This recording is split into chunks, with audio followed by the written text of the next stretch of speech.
গোটেই অসমৰ সকলো জিলাৰ সদৰত সাহিত্যাৰ্থী লক্ষীনাথ বেজবৰুৱা একোটা প্ৰেক্ষাগৃহ বহুমুখী প্ৰেক্ষাগৃহ স্থাপন কৰিব লাগে বাজেটত উল্লেখ কৰা হ'ল প্ৰথম 12টা তাৰপিছত ক্ৰমে পৰ্যায়ক্ৰমে গোটেই অসমত হ'ব সাহিত্যাৰ্থী লক্ষীনাথ বেজবৰুৱাৰ প্ৰেক্ষাগৃহ হ'ব বহুমুখী প্ৰেক্ষাগৃহ হ'ব আকৌ তাৰ লগে লগে জনজাতীয় আৰু জনগোষ্ঠীয় কলা সংস্কৃতি সংৰক্ষণ আৰু সুৰক্ষাৰ কাৰণেও প্ৰেক্ষাগৃহ লাগে আৰু সেই সম্পৰ্কত ইতিমধ্যে ৭৭টা ইতিমধ্যে সিদ্ধান্ত গ্ৰহণ কৰা হৈছে সেই সম্পৰ্কত তেওঁলোকে কাম আৰম্ভ কৰিব বাজেটত ইতিমধ্যে এই বিষয়ে ইতিমধ্যে সিদ্ধান্ত গ্ৰহণ কৰা হৈছে এটা চেন্ট্ৰেল লাইব্ৰেৰী মানে আমি বিচাৰিছো অতি আধুনিক বহুভাষিক কেন্দ্ৰীয় পুথিভঁৰাল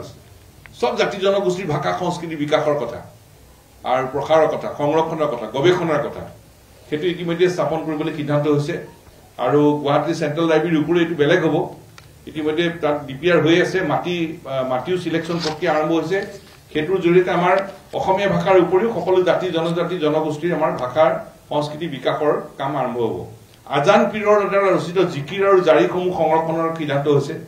এই সম্পৰ্কত এবিলাকক দায়িত্ব দিয়া হৈছে এবিলাকে সেই প্ৰক্ৰিয়াটো আৰম্ভ কৰিছে